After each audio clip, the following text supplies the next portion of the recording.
Welcome to another of our lunchtime talks here at the Arendt Center.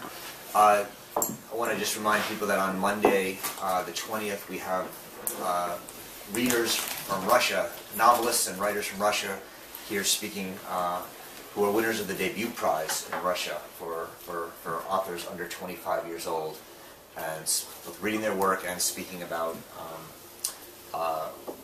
the youth and the life in Russia today, which is very exciting. That's Monday at 6 o'clock in the Vito Auditorium over at the Science Center. Today, it is a real pleasure for me to welcome here Ory Amitay. Ory is currently a professor in Haifa, in Israel, where he's in the Department of History, and he teaches ancient history. I met Ory a long time ago, where we both worked together at the Robbins Collection Library at the University of California, Berkeley, where we were both graduate students together. So it's been, I've known him for a long time and always enjoyed talking to him at the library. And it's fun for me to have him here. He's a very productive scholar. He turned his dissertation into a book. I always knew him when he was working on Alexander the Great, but it became a bigger book, From Alexander to Jesus, which was published in 2010 by Berkeley, by the University of California Press. He's published a number of articles on Alexander the Great, on Caesar, on Simon the Just, and many other ancient biblical stories and other things. But he's also really become quite interested in technology and using networking and other technologies to think through how we can understand these ancient cultures, which are very dark to us. And he's also been very innovative in his teaching and using wiki links and wiki pages in his teaching. So all of this can come up in discussion today. But he's going to talk about monotheism today. And let's enjoy. I'll talk for about 10 or 15 minutes, and then we'll have a discussion. So, Ory Amitay. Right. Thank you. Give me a heads up when it's 10 minutes past, so I know, okay. I know where I am. Thanks. Well, I should start off by saying that I usually do not discuss ethics, because I am a historian, and we historians are interested in figuring why things happen and why they happen the way that they happen. And actually to have to pronounce moral judgment is to sidestep yourself and to lose sight of your historical subjects. But for reasons that I'll explain shortly, this particular project that I'm engaging at, History of Monotheism, has also got me somehow involved in ethics, and I think as a guest of the Arendt Center that is not unfitting today. So, what am I doing? I'm trying to put together some kind of formative narrative for monotheism. And when I say monotheism, I refer to that family of religions which incorporates Judaism, Christianity, Islam, and in modern times we have Mormons, we have Baha'is, we have Samaritans, some 700s of them living in Israel. And dealing with that, I found out, oddly, that this topic raises a lot of objections from people. Now, the first item of objection is that monotheism is an artificial term that is anachronistic and that it should not be used. Now, this argument, strictly speaking, is correct, because the term monotheism, as far as we know, was coined by Henry Moore in the 17th century. So how can we use a 17th century term to talk about phenomena of the ancient world? Okay, that makes sense. This can be easily circumvented if instead of monotheism I say Abrahamic religions, as some people do. The reason why I still use monotheism is for name recognition. I checked it out in Google Ngrams, and you know, monotheism rules. So I stick by that, at least for the time being. But that's only beginning to scratch the surface, because the objections run deeper. And actually I was, a couple of days ago, I was in Brown, and they had a conference called Ancient Religion, Modern Technology, and please do ask me later about the technology. I won't be discussing that in this talk, but please do ask me about it later. And one of the one of the people there asked me, why do you study monotheism? It's not worthwhile studying. It doesn't even exist. There is no family of religions. And I said, well, yes, there is. I said, no, well, there isn't. And this just happened 2-3 days ago, but this experience, it's not the first time that I've had this objection, that people telling me, this is not even the subject, what you're doing. Now, obviously, I do think it's a subject, and I think that if we talk to I guess, most people on campus, they would recognize monotheism with at least the three beginning religions, with Judaism, Christianity, and Islam. And I've also come to think about it. I mean, I've been dealing with it. Obviously, I should say, it's a huge topic, huge topic, which cannot be tackled by any one scholar. So I'm building up a team, is what I'm doing.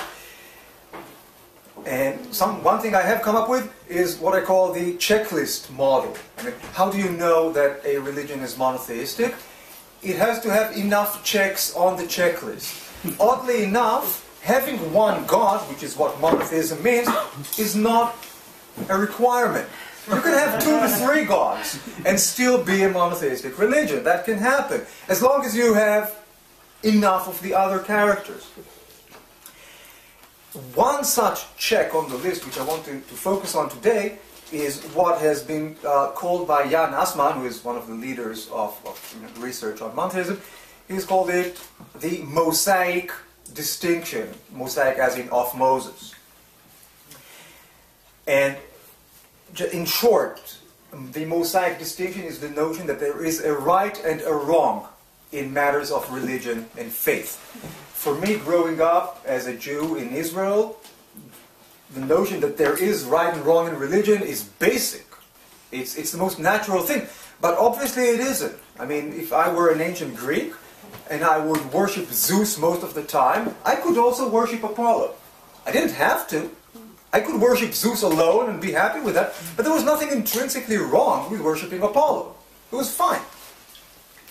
If I worship God, then that's a whole different story.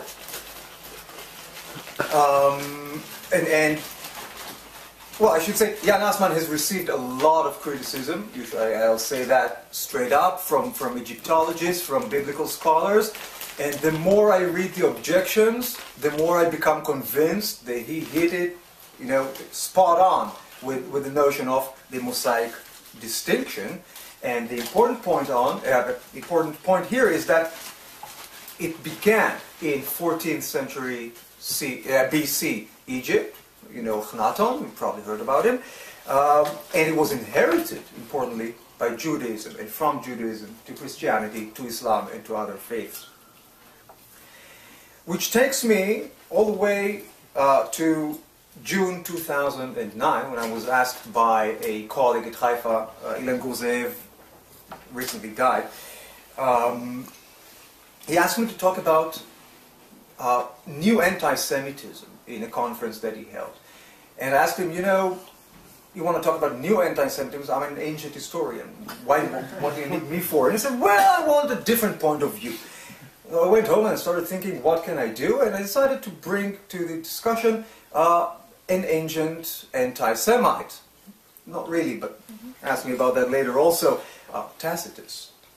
And I want to read to you just a very short passage from the Histories, Book 5. It goes like this, about the Jews. Their customs, which are at once perverse and disgusting, owe their strength to their very badness.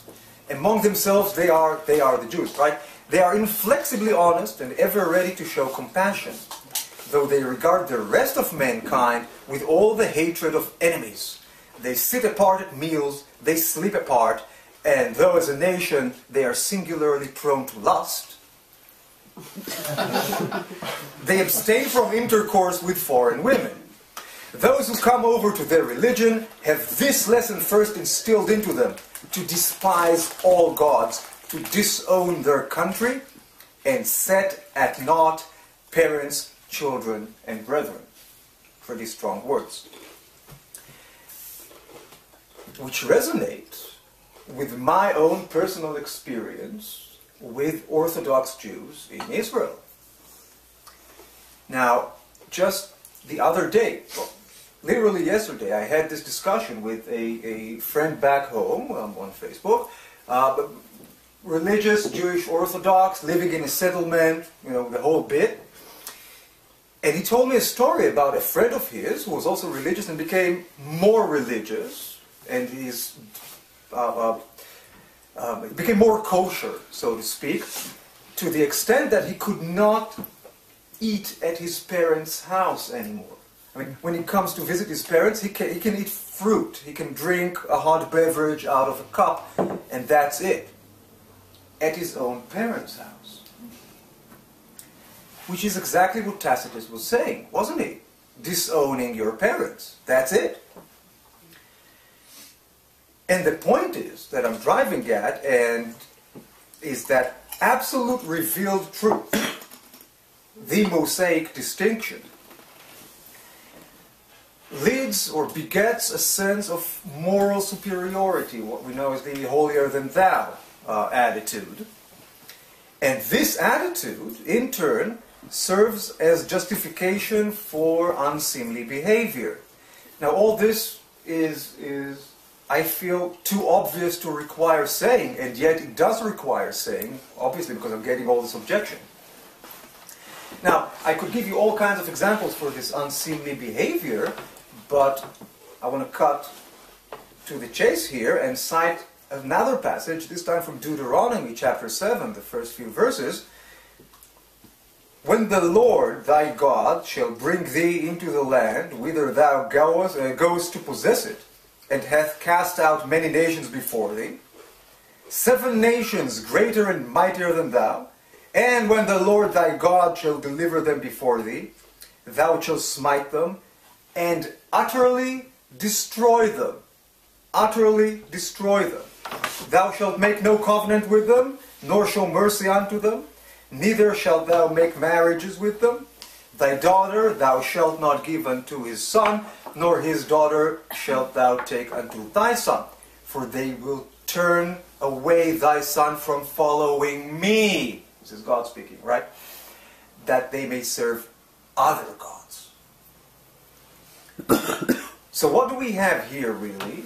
We have ideological justification for genocide. And if you actually take a look at the Bible, it celebrates, the Bible celebrates that genocide. Take a look at the book of Joshua. It's a terrible read. It's a terrible read. I should say here, as an aside, that the good part of it is that immediately when Joshua dies and people stop, the Israelites stop slaughtering people left and right, then begins the time of Judges. And what happens in the time of Judges? There's a little bit of trouble here, 40 years of peace. A little bit of trouble there, 80 years of peace. We haven't had 40 years of peace in the land of Israel, no matter who rules it, since Hellenistic period, basically. So maybe the lesson here is that in the United States. that we should not listen to this genocidal intentions. But okay, that was an aside. But we do have here this justification for genocide. Now, Mark Twain allegedly said, you never know with Mark Twain, but he allegedly said at some point, history does not repeat itself, it rhymes. I'm sure by now you understand what I'm getting at here. This is a very disturbing rhyme. Now, despite the fact that we're dealing in ethics here, I do not intend at this point to judge or to blame or anything like that, because that would be counterproductive. What I do want to see is people owning up to responsibility. Because I didn't write the Bible, I couldn't be held responsible for what Joshua did, but I am responsible because it's part of my heritage. And what are we responsible for here? Think of the Bible. This is the best, the all-time best-selling book. And it contains some very disturbing ideas. I think it's a responsibility which is shared by anyone who subscribes to the Mosaic distinction to to do something with that, to be responsible, to take responsibility for what's in that book, if we consider ourselves a part of this tradition. Now, I didn't intend this as a Jeremiad, so I want to conclude. Am I okay with time? Mm-hmm. Okay, I want to conclude with some positive things. There are benefits that we can derive from this encompassing, truth-holding, best-selling book. One of the buzzwords in today's world is sustainability, as of course you all know. Think about Exodus 23, Leviticus 25. We are told there that we should abstain from working the land every 7th year. In Hebrew it's called Shnat Shemitah. Once every 7th year, you do not work the land. Whatever grows is open to anybody. Anybody can come up to your land and pick the fruit off the tree. Compare that with the damage, for example, that maize has done and is doing to American soil. Latin America, North America, you don't need me to tell you that. Remaining with the ideas of the Shemitah of the 7th year, in Deuteronomy 15th, the same 7th year is used for the remission of debts. All debts are off, once every 7th year. Now, debt is obviously maybe the #1 issue in world economy today, and you don't need me to tell you that either. Think about Exodus 22 and Leviticus 25, forbidding the exaction of interest. Think about the role of interest, and of crazy interest, in the financial situation that we're all in today in this world. No country is exempt from that. Think about the weekly day of rest. If you ask me later, I'll tell you how I became reconciled to my own Judaism through this notion of the day of rest, but that's another story. So what I'm getting at is that the monotheistic tradition has embedded in it, in the Bible, a very developed for its time, and even for our time, a very developed mode of social thinking. And this social thinking was inherited in one way or another by Christianity and by Islam. If you go to Islamic banks today, they do not exact interest. They act on a completely different level. I mean, most people don't know that about Islam. And putting sustainability and finance aside for a while, and Jeremiah, other prophets like Isaiah, like Micah, promise us, dare I say, world peace. Can we achieve world peace? I'm not running for Miss Universe here, but I mean, that's a worthwhile goal, isn't it? And we have prophecies from, 7th, 8th centuries BC, saying that not only can it be attained, it will be attained at some point. And the book, this prophecy, the book, the Bible, is recognized as holding the truth by more than half the world's population. Can we put it to some good use, perhaps, in some way? Now, these are all very big questions. And I want to sum up by saying, first of all, that I feel, as an academic, because I'm not a politician, I'm not a world leader, what I can do basically is go to the library and study and then publish my articles and my books. So it is my ethical duties at least to recognize it, first and foremost, and then to study this topic in order to perhaps help other people achieve some good through it. Thank you for your attention. Thank you.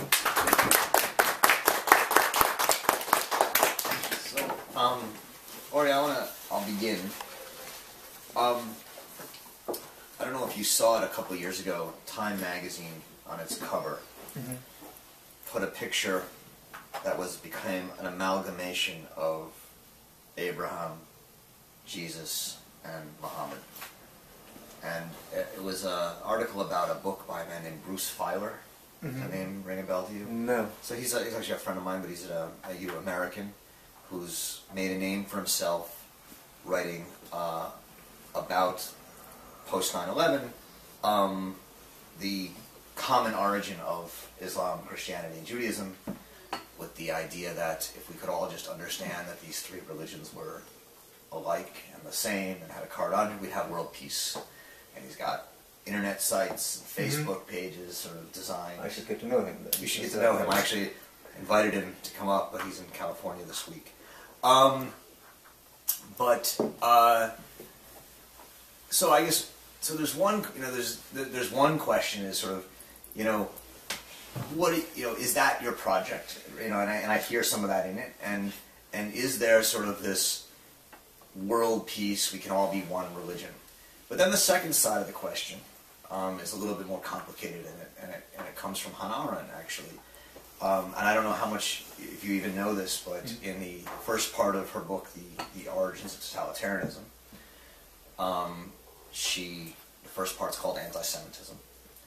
And in it, she makes what has always been a very controversial argument, that we should not blame the Jews for the Holocaust, but we should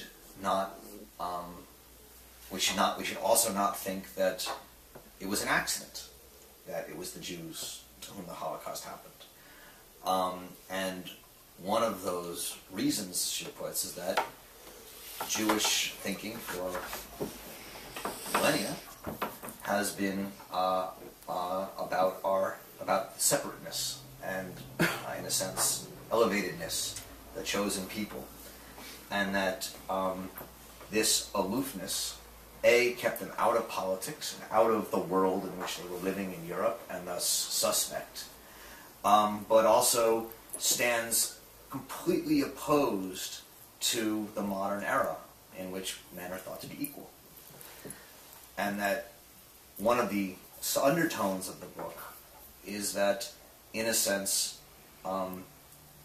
you can't be equal and be a Jew. And that one of the problems that the Jews had in early modern Europe was some deciding to be a Jew and some deciding to assimilate, and that it was basically, you have to decide what to choose. And I guess, so there's this world peace idea on the one hand, but, yes, maybe there is something that unites these three religions, but isn't it giving up all three religions once you emphasize these sort of common monotheistic elements? Is there a sense in which this is sort of a liberal enlightenment project that really is anti-religious in its foundations? And I guess, is that something you worry about? And is this an anti-religious project in that sense? Well, that was a long question. I know. That's my prerogative. I'll break it down, if it's okay, to two main. There's one basic distinction that I have to make when you speak about my project. First of all, my academic project is to try to put together, the first stage of it is trying to put together the database that will allow the writing of a grand narrative. I know that people don't like nowadays, they don't like grand narratives, but I think that you can move away from the grand narrative idea when you've had a few. Now, oddly enough, I don't have there's no projector here, but in my Brown talk I show this nice slide. I did searches for Judaism, Christianity, Islam, and monotheism, and I put Abrahamic religion and faith together with monotheism, and it shows, it's not scientific, it's just a demonstration, but it shows how much attention was devoted to each of the three religions, and how little attention, in comparison, has been devoted to monotheism as one unifying principle, or system, or call it what you will. So, having said that, in recent years there's been a spike in the attention given to monotheism, because obviously I'm not the first person to have thought about it, and a lot of other people, as you say, are having the same ideas. And I'm glad that they are. But still, there is no book. You can find books about the history of Christianity, There are too many of them. History of Judaism. Not too many about history of monotheism. And if you take up books about monotheism, what you'll notice usually is that they try to define what I call the checklist. Each book does it in its own way. But there is no narrative. And I think that the narrative is crucial for people, regular people, to be able to relate to something. If you want to relate to something, we've got to know what its story is. What is your story, right? You've got to have a story. Yeah. You should look at A History of God by Robert Wright. I don't know if you've seen this book. I have. Okay. I have. But then again... What's wrong with that? I mean, kind of, to me it seems like it fits your bills. Narrative about history of this monotheistic God from its... There's also genealogy, yeah. There's also Karen Armstrong doing about the same thing. But this is the history of the divinity. Okay. Okay? What I'm talking here is about a history of the human movement, political and religious. If you have, for example, you wouldn't treat a history of Judaism just through the God. Right, the divinity. Absolutely, sure. You would talk about the people, you would talk about institutions, you would talk about all kinds of things. So there are histories of God, but I don't know of any book that is a history of monotheism in general. No, go ahead, finish. Okay. And one of the main problems, this is where the technology bit starts to come in, is that it's not really clear, it's not absolutely clear who are the main protagonists in the story. Because obviously, I don't want to tell a story of Judaism, Samaritanism, Christianity, and Islam. What's the point in that? Take the existing books, put them together, right? So there's nothing new or telling about this. I have to realize who the characters in the book are, and maybe a little bit later I'll explain how I'm thinking. I'm not even trying yet. I'm thinking about using technology to do that. But please. Well, what you just said maybe changed what I was going to say, because we live in a pluralistic world that goes even beyond, as you pointed out, the three major religions that you talked about. And it seems to me that the commonality in what I call wisdom literature, because it has things that are relative to our times and things that are important to our times, is whether or not we can find commonalities that allow us to accept difference. And I think that the emphasis has to be on difference and the respect and dignity that it deserves. And so that's kind of where, if I were doing your study, which I'm not qualified to do, but if I were Me neither. Nobody's qualified to do the entire thing. That's the main issue. You know, that would kind of be my thrust. Well, this sort of ties in with what Roger said. You asked me if this was an anti-religious project. I'm not thinking about this as anti-religious. I don't want to think of myself as anti-anything in this context. I'm trying to get away from this kind of confrontational attitude. And also, I should say that I'm not. What I'm about to say, it pertains mostly to Judaism, and I'm less familiar with Christian millenarianism, for example, and certainly less familiar with Islam.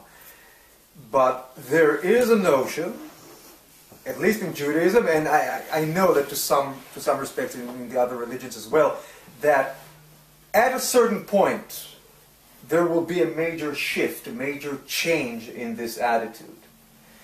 Obviously, Messianism, right? But the thing with the Messiah, and I can tell you that, I mean, I'm sure you all know your own Messianists in your own places where you live in communities. The Messianists I know are people who are very hard to work with, because anytime you want to do something practical that is, more than short term, they say, well, we'll let the Messiah take care of it. You can't really get anywhere. And I think this is also, if I think about the contributions of monotheism to to the world, to thinking. One of them is the notion that there is a sense of progress, and that at the end there is a telos, and at the very end there is some sort of place or thing or a state of mind or something that we should aspire to. And I'm sure that knowledgeable people will come up with examples of somewhat similar notions in other conceptual systems. But if we look, again, at half the world today, the conceptual system is that a Messiah or a Christ or a Mahdi or something along these lines, and it's centered around one person. And that will bring about the change, and the change will be sort of magical. Right? It involves, to leave Judaism aside, think about the rapture. That's magical, isn't it? It's counter nature, at least, as I understand nature. Nature will change. And also, if you look at Isaiah, he also says that, nature will change. I cannot afford to wait for nature to change. I want to do something positive, within nature. And will it alter things? I hope so. I hope so. But if you also look at Micah, book 4, and chapter 4, please do at home. He says there a couple of very interesting things. Well, obviously it's Jerusalem-centric, right? And he speaks about people from all over the world going to Mount Zion to study. Not to pay homage, not to pay taxes, but to study. And if we detach this vision from one particular space, one particular mountaintop, which is, by the way, a very pagan way of thinking, that all good things are to be found on one mountaintop. Then what we're left with is personal example. And I think that the principle of personal example is key to any improvement, because you can tell people how to behave, they'll never be convinced unless they see you do it yourself. Because if you're not doing it yourself, then it's probably not that good. If it were good, why aren't you doing it? So if I switch to the other project, because basically you asked about two projects that I'm engaged in. The other one is political. I'm putting my academic life aside. I'm also a very political person in my home community. One of the goals that a lot of people, and myself included, we try to achieve is that somehow to make our society, our community, an example for how things can be done right. Obviously, if you're watching the news, you know that we're not very successful so far. But at least I can say that unlike, if we look at how many TV crews are in Israel, where I live, per population or per footage, square foot, then we probably get the most attention in the world. So if we can do it right, if we can succeed, a lot of people will notice. And again, one of the things that some of us at least are trying to do is to find answers, or at least to find beginnings in the Bible. And you can actually see that. If any of you reads Hebrew and you follow up the more progressive movement in Israel, you'll see that unlike 20 years ago, you'll find more and more biblical material in the slogans of people who are considered, some of them are atheists, certainly leftists, what we call, I don't know, maybe here liberals will be the term, I'm not sure. People who don't buy into, Abraham promised us the land, therefore we shall kick everybody else's butt. Do use biblical ideas, biblical verses in slogans, in propaganda, to try to further our ideas. And I think that, I mean, this is the power of the Bible. This is the way we can use it for good. If you use a biblical slogan, you immediately get more attention. Even people who think very differently about other issues will say, okay, well, that's from the Bible, therefore it must be true. And if I can give enough airtime to the right messages, the left messages, then maybe something positive can be achieved. I'm trying to be optimistic. Did that answer the question at all? We'll go down here. I have a question actually about the technology. I'm wondering if there is a kind of ethics in your use of technology, because you're talking about these kind of democratizing approaches to biblical text, and then referring often to these big data sweeping type of technologies and also wiki technologies. So there's also a sort of democratizing and kind of impulse to draw from large bodies when you speak about your technology. So I'm wondering if you see a kind of implicit ethics in your use of technology. I do. I'll try to explain just in a few words what I'm doing and then tie it in to your question. Basically, I'll begin at the point I was trying to say that I'm not completely sure yet who the characters in the book are.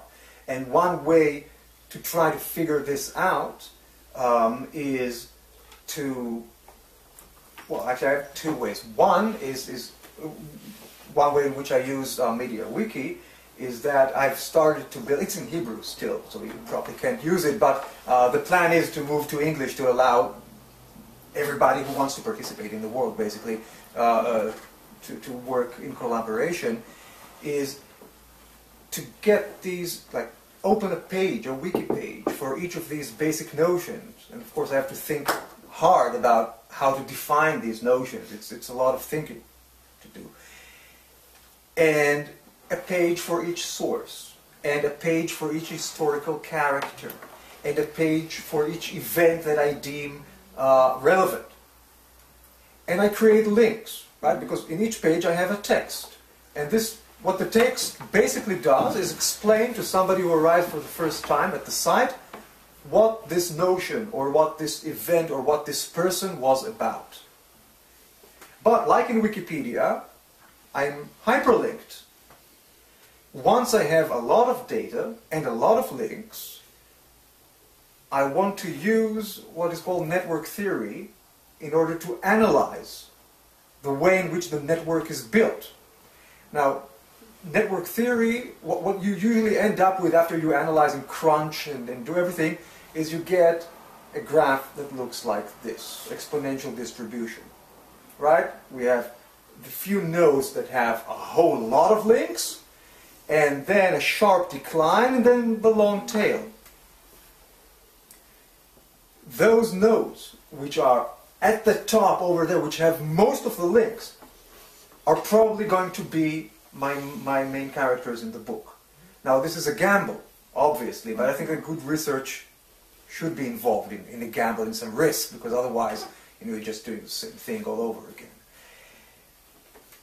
And at the same time, as I'm doing that, I want to run, just scan a whole bunch of text, like let's say the entire Encyclopedia Britannica, which is online, Wikipedia, which is online in various languages, Encyclopedia Catholica, Encyclopedia Judaica, a whole range of ancient texts. And one of the fascinating things that I realized at the Brown workshop that I attended was that a lot of people are digitizing. Even as I work on my project, there is a lot of energy into digitizing material in languages I can't even read, like Syriac or Mandaean or God knows, strange languages that are very relevant. So as time progresses, we'll be able to build up this huge database and analyze it as well. And if the most common terms in this analysis are at least somewhat similar to, the high end of my graph, then I'm probably right. Then these are probably the right places to devote attention to. So that's the technological issue, in broad terms.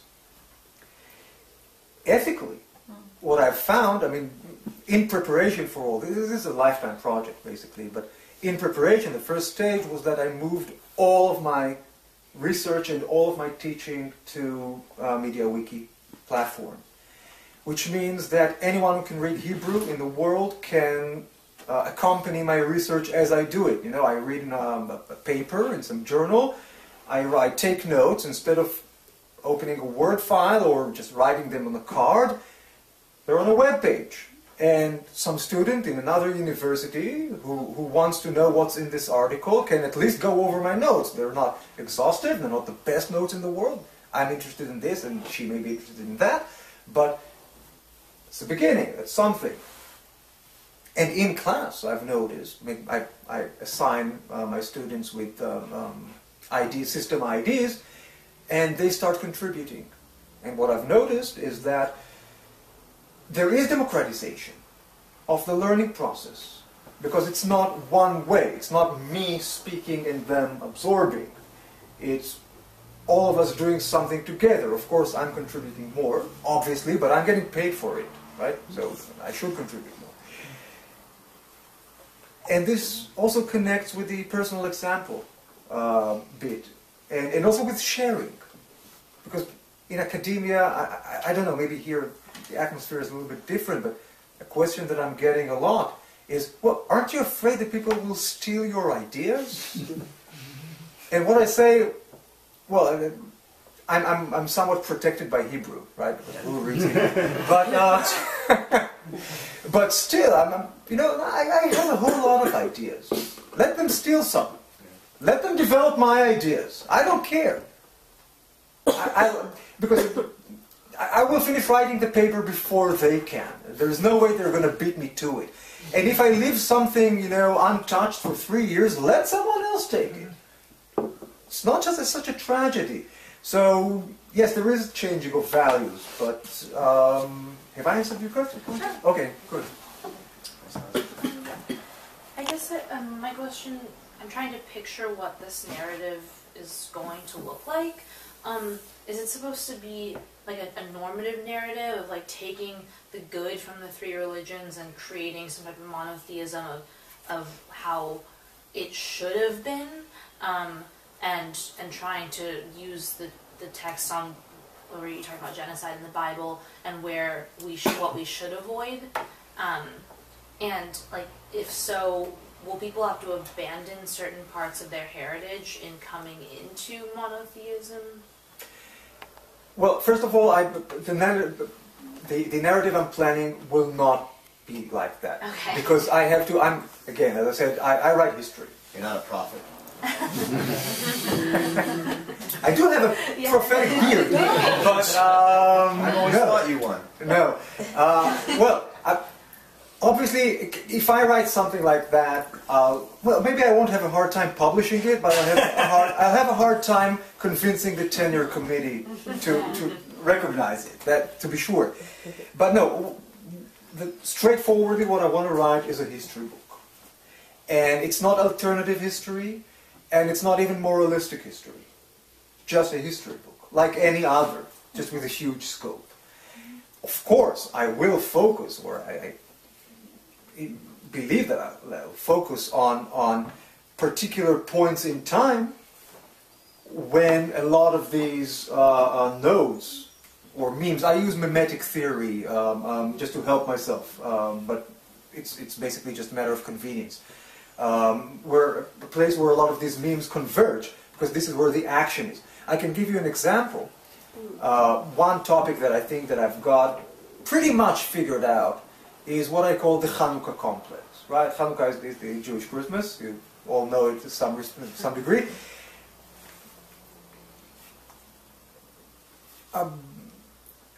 Is there time for a short story?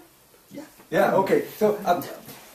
I don't know what, really, because I'm not American, I was born and raised in a very different atmosphere, so I don't know what you know about Hanukkah or what it means to you, but a couple of years ago, I think it was, a couple of winters ago, my two daughters came to me. I was sitting at the table at home, and they came to me and they were like, nudging each other, and it was very obvious that they had something on their mind. And I said, well, girls, out with it. And they're looking at each other, and the other one says, well, Dad, if they give you a choice, are you going to eat pork or alternatively have somebody kill us? Will you eat pork or let them kill us? I don't eat pork, right? It's just about the one kosher thing that I keep is not eating pork. And my younger daughter, I think she was still in kindergarten at that point, and she already heard the story at the age of 5 from her kindergarten teacher about this brave Jewish mother who allowed the Greek soldiers, well, Greek Hellenistic, Syrian, call them whatever you want, to kill off 7 sons because they would not eat pork or bow down before King Antiochus. Now, is that material for kindergarten?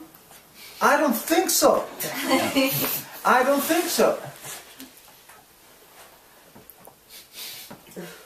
This is, but this is a very important part of what Hanukkah is in the regular run-of-the-mill education system in Israel. That's the reality we live in.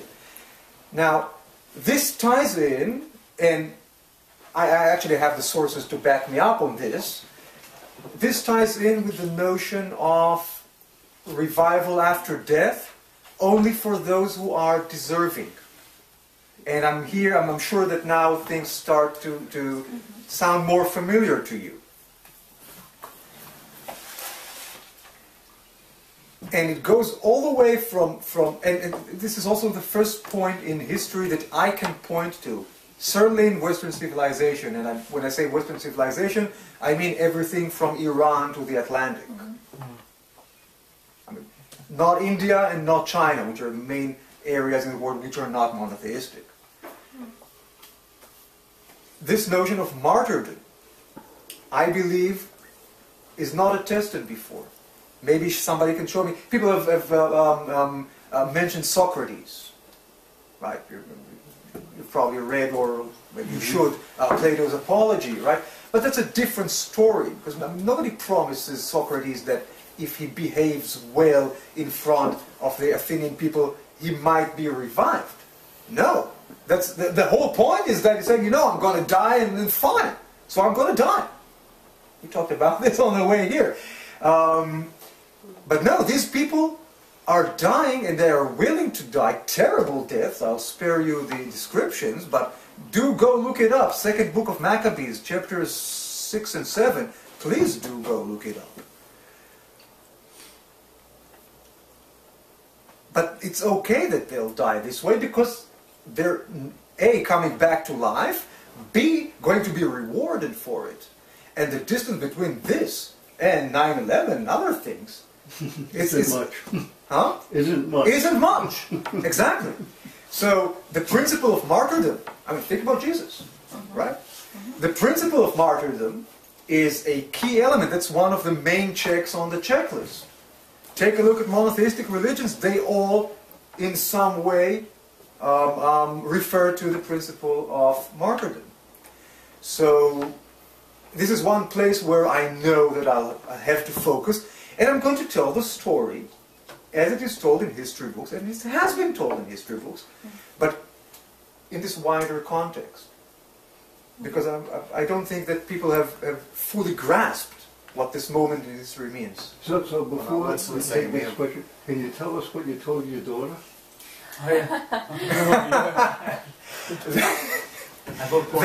That I would bow down to the pig and eat Antiochus before I would let anyone touch a hair of their hair on their heads. Were they disappointed? Come on! You were tough.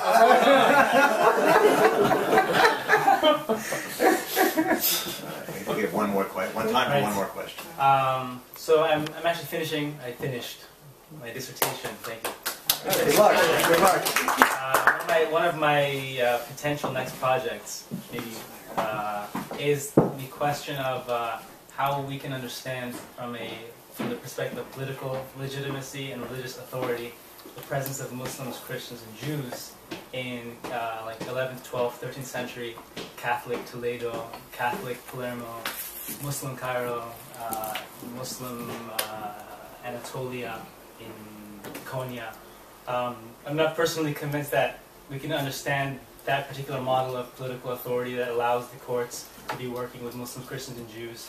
I'm not convinced that understanding that political authority is purely an economic question and purely a question of just maintaining some sort of peaceful political situation which is good for the economy. I am convinced that there are some theological doctrines and theological discussions that political leaders tapped into and sort of appropriated to justify that in these religious societies. So from that perspective, I feel that sometimes when there's discussions in the modern world about monotheism, models of exclusion, it's a very sexy topic. I feel like in applying for postdocs, I'm just tempted to write, exclusion and exclusionary. I think there's sort of almost a sensationalism associated with, exclusion in Judaism, exclusion in Christianity. And I wonder, sometimes I feel that in the modern world they have these blinders on to the medieval world, and sort of the stories that they tell from on the ground historical, economic discussions, or with texts of particular theologians. I mean, I wonder, is there a story to be told from a theological perspective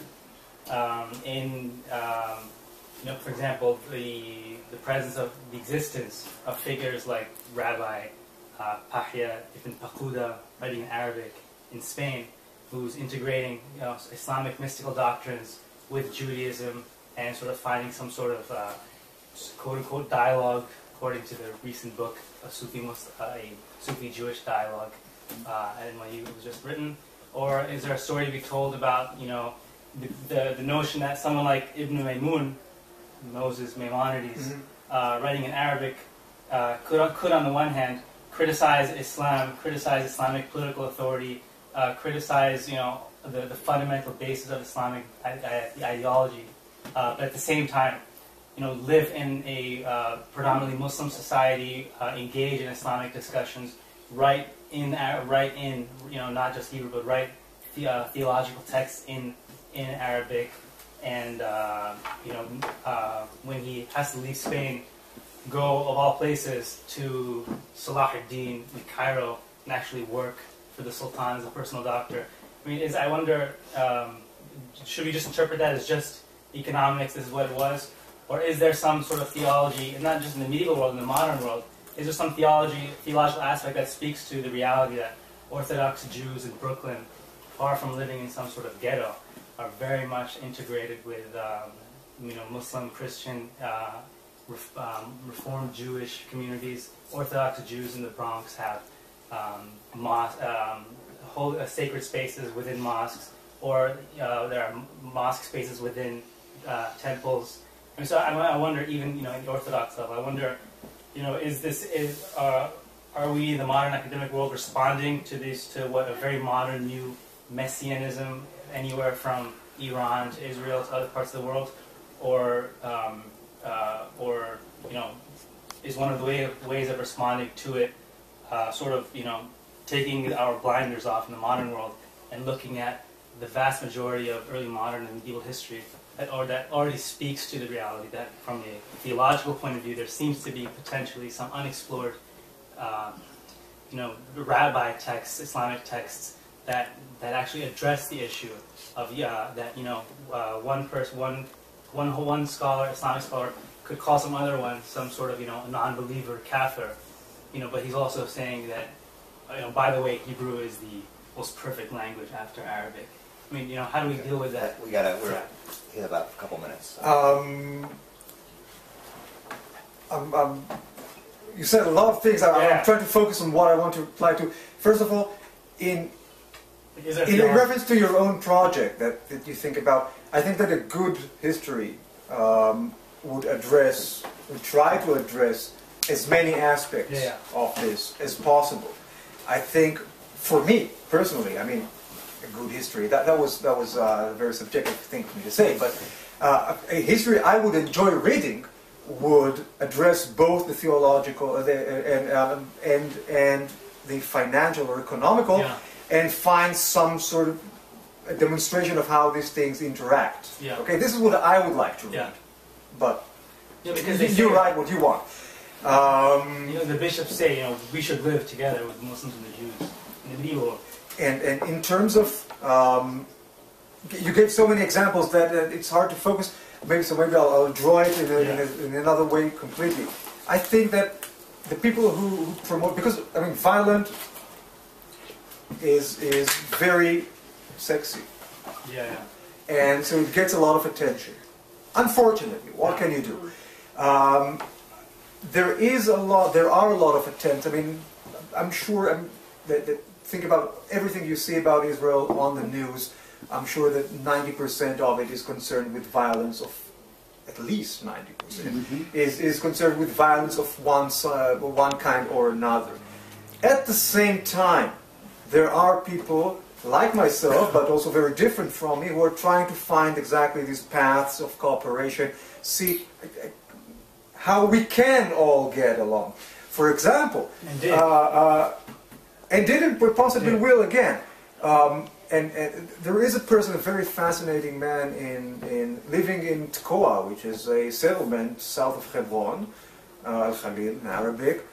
He's called Rabbi Menachem Truman, and his idea is that if we, and when I say we, I mean Jews who live in Israel, allow ourselves to pay the Muslim,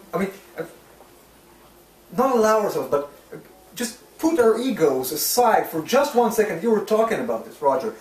And just pay the Muslim head tax, the dime, I think it's called. Then everything should be fine. Because Jews have been living under Muslims, under Muslim government, for ages and ages and ages, for the most part, in peace. And he says, the problem is politicians. If you put me with a number of leading Muslim leaders, religious leaders, we're going to have peace in no time. It's the secular leaders who are, they have all kinds of agendas. It's they who create the problems. Now, I'm not sure I'm buying into that 100%, but I like the way he's thinking. And please do go ahead with your project, because... If I can just summarize in one sentence that question, is there something in the theology historically that speaks to this kind of cooperation?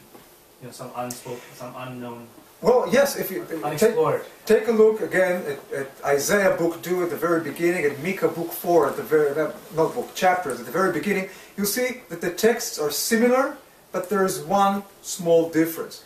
Micah he adds another verse. He says, and everything shall be fine, there will be world peace, and it will be all great, and every nation will go by the name of their gods, and we will go by the name of ours.